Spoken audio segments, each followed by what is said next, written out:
Say you want it feature pen. You write books, film, song, not even there, so it end. The way you work, really, them I feel respect it, my friend. Nah, I beg nobody nothing. When it smell nice. Hello everyone, Jay Mullings from Written Mirror here, aka Wicked Penman. Please like, comment, subscribe, share. If you find me on the Written Mirror channel, please follow the Wicked Penman channel. Find me on the Wicked Penman channel, please come over to the Written Mirror channel. Alright? And in the name of full disclosure, I'd like to first of all make you aware that there is product placement in this video. I've got the Lumix S5 here with me, which Panasonic has kindly let me borrow. And I'm shooting on my Lumix GH5S. So there you go. This video is, well, it's supposed to be more for the music side of things. So the Wicked Penman page, just kind of an update, a summary of 2020, so on and so forth. I've had a very interesting 2020. Let's put it that way. I've been forced to, I always like learning, growing, expanding anyway, but I've kind of been forced to kind of broaden my horizons and alter my approach on the fly in terms of augmenting the knowledge I already have. If you've been following the channel, or the channels, if you're on Written Mirror as well and you've been knowing that I started music in February 2019. I've got a plaque over there. That's commemorates the date. Well, that was when my first song was released. I started doing music before that, but that was my first release. Let's be very, very clear about that. Since then, I've recognized the need to improve and improve quickly. I don't have the luxury of a team. I don't have the luxury of a label, A&R, so on and so forth. I don't have a manager. It's just all me at the moment. So in order to kind of progress, you kind of got to, throw yourself in a baptism of fire. You got to write your best stuff. You got to learn to do all of this stuff. You got to learn how to communicate with people and network.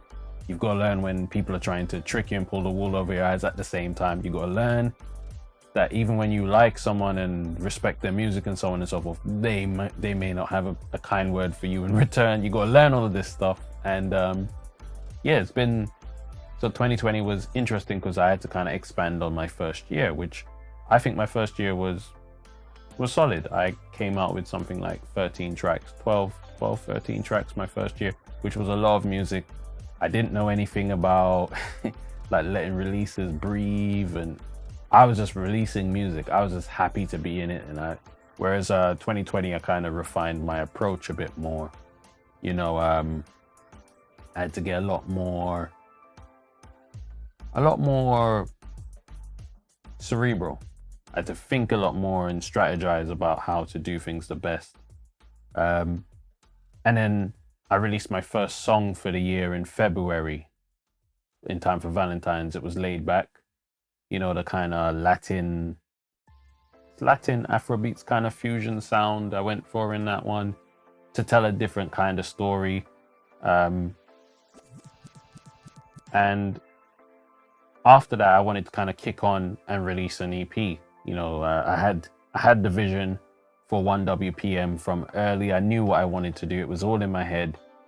But then I started having issues with mix engineers and so on and so forth, and this person, that person. I was like, So in the end, I had to do a lot of cleaning up, right? You pay someone for a service, they under-deliver. You're trying to help them help you, but it's getting to a point where it's all disrespectful, tense. No one's going to get anywhere from continue. So I just had to kind of draw a line, and then I had to trust myself. I literally had to look at myself and say, I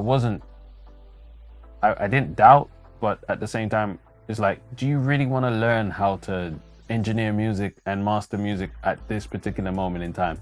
You're bloody learning to be an artist. You're learning to write better songs. Like, you're learning to manage yourself. Are you sure this is something you really want to pick up right now? And I was like, well, you're spending, it wasn't cheap getting mix engineers, mastering. It's not like they were giving me like this great rate and introducing me to, you know what I mean? Like a lane with goodwill. It was, you were charging me what the going rate was, which again, I have no issue with people being paid their worth, but you must deliver what we agree. If I'm hiring you to make a better mix than what I already have, that's exactly what you need to deliver. If I'm hiring you to master my music, I need to be able to hear it at a level or quality where I'd be like confident passing it to a radio DJ. Because why? When I pass it on to these people, they're not asking me, oh, who mixed this and who mastered that. They're going to they're giving me that energy of, you're wasting my time.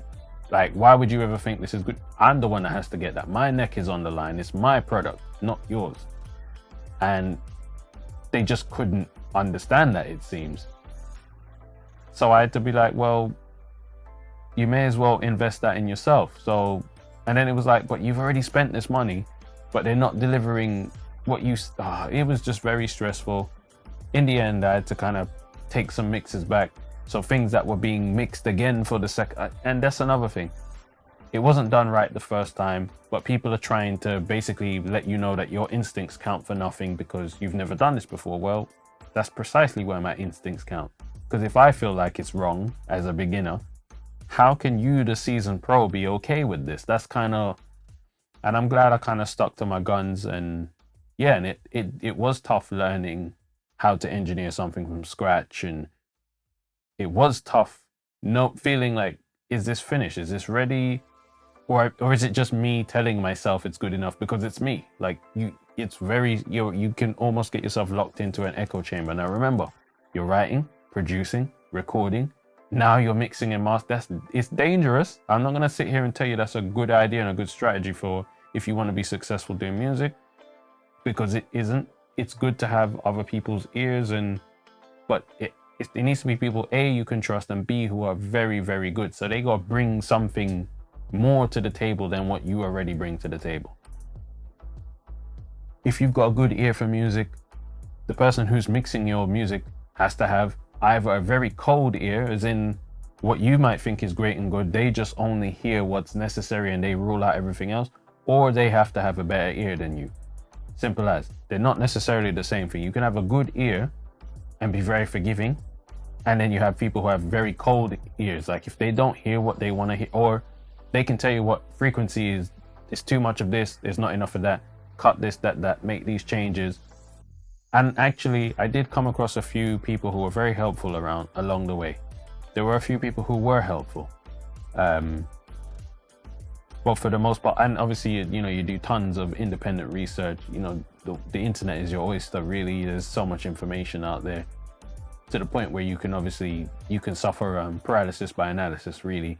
Too much information, too much worrying about technical stuff, and too much trying to impress other people who are also creating, when really and truly the people who are going to consume your music they do not necessarily hold the same musical values. They don't care about all of that other stuff, right? So this perfect mix you're sitting on, a lot of your fan base or your potential fan base, or the people who have the potential for liking your music, they're not going to care about 30 drafts. They don't give a, you know what I'm saying?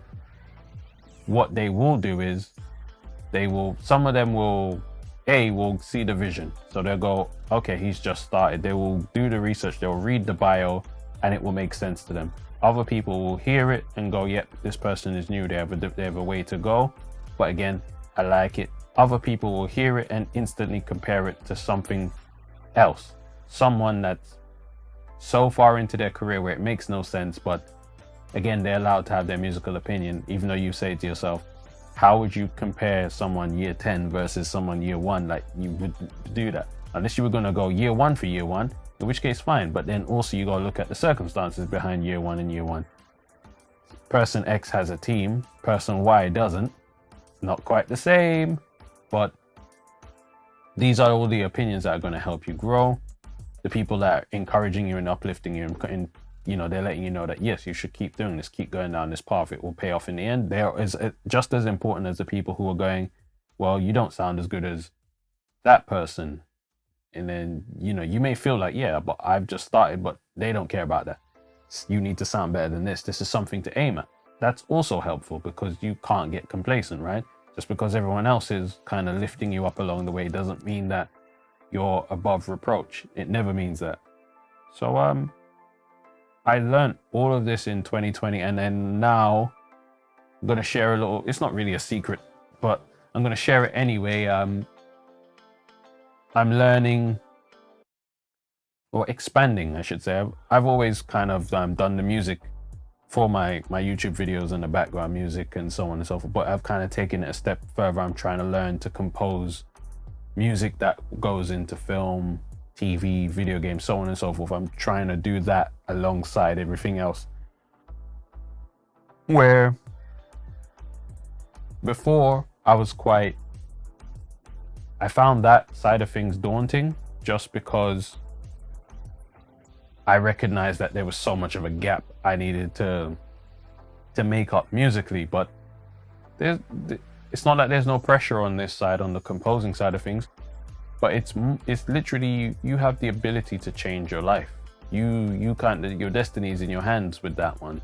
You make something that hits the right chord and catches the right people, that's it, it's gone. It ends up in a trailer, it ends up in a video game, it ends up in, you know, your favorite TV show or so on and so forth.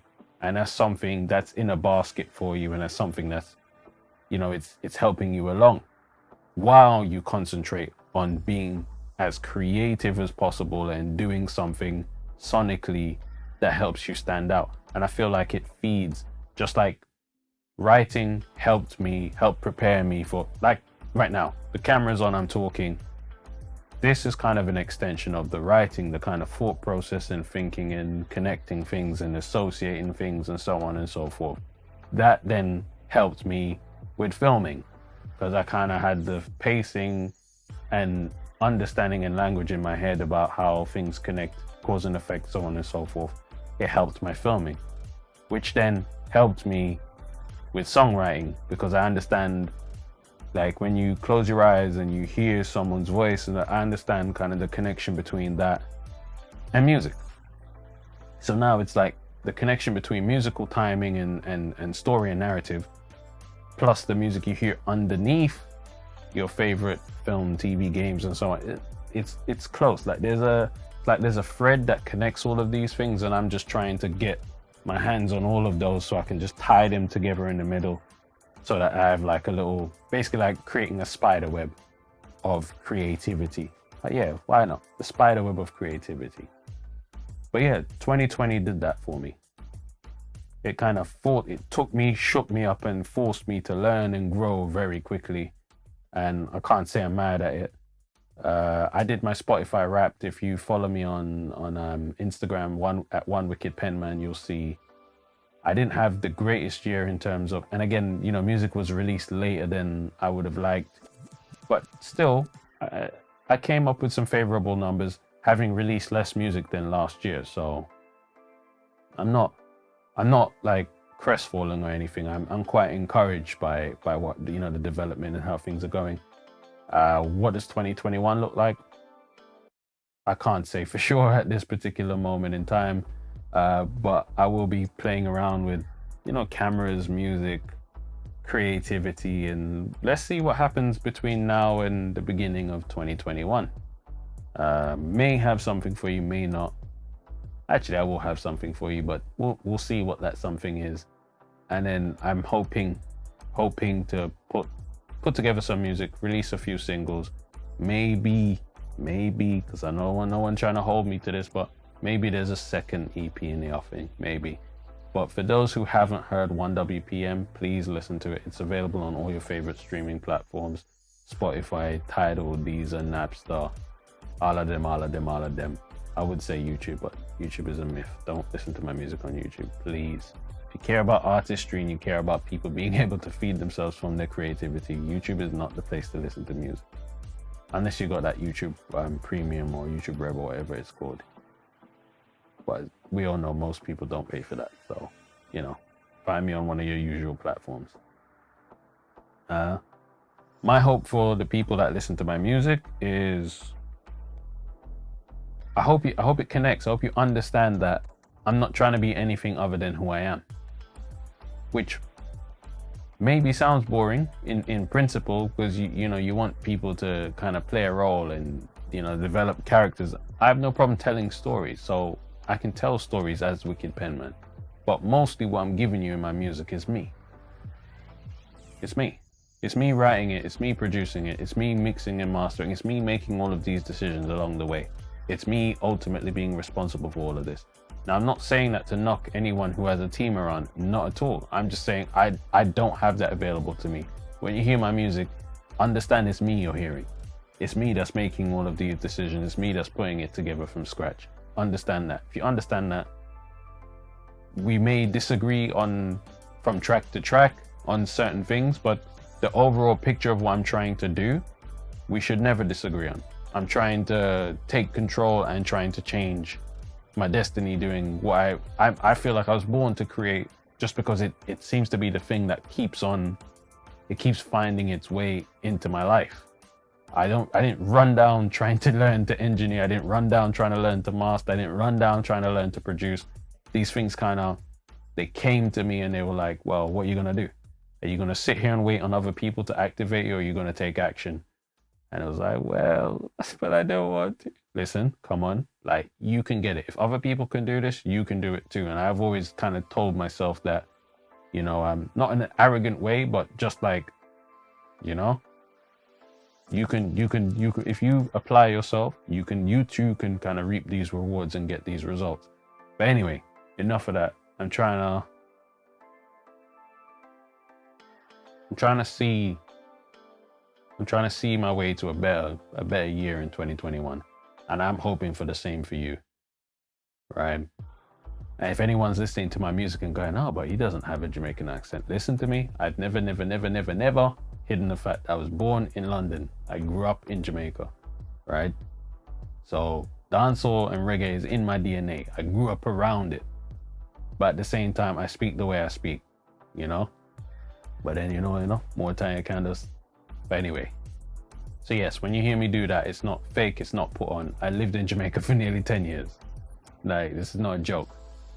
And this is all I kind of want people to understand. I'm not faking it. I'm not pretending to be anything. I am Jay Mullings. I am the Wicked Penman. I am the one writing these rhymes. I'm the one producing. I'm the one mixing and mastering. I'm the one putting it. It's me. It literally is me. If you take anything away from any of my content, it's always that it's me. There's no one with a battery in my back, right? And again, I'm not throwing shade at anyone who has a team in place. It's important to have a team. It's important to have other people that you can kind of offload certain responsibilities off to. And it'd be lovely to, okay, if my only job was to write songs and voice them, and then literally that's it. Oh my gosh. Whew. Do you know how many songs I'd have out right now? Do you know how many ideas I get on a daily when it comes to music? Anyway. So I'm going at the pace I can manage. Sometimes some things end up coming out late, which frustrates me more than it frustrates people. But, listen to Open Eyes. That will give you a real feel for who I am and why I'm doing this. Listen to Wicked Fly. It'll give you a kind of feel for where I feel like this can go. And I have so much admiration for the people who express their creativity. I really wish sometimes it was mutual, You see someone you respect and your thing is, and they would see you and respect and go, okay, let me check out your. It doesn't go like that. But at the same time, it doesn't stop you. You don't become less human by saying to someone, yeah, I respect your grind, I respect your sound, I respect what you're doing for the culture. It doesn't denigrate you in any way. In fact, it uplifts you. The fact that you can notice greatness in other people, even if they won't acknowledge your greatness, or they won't even attempt to see what's beneath the surface with you. But that's what it is. I've talked for quite long enough. Hold on. Yeah, this may end up being 20 minutes and 20 seconds. How about that? Well, we'll see. Anyway, again, blessed holiday season, people. Hopefully you see it through to 2021, same as I'm hoping to see it through as well. Jay Mullings from Written Mirror, aka Wicked Penman. And yeah, like, comment, subscribe, all of that good stuff. Please stream the EP 1WPM on your favorite streaming platforms. All right? Bless up, and I'm out.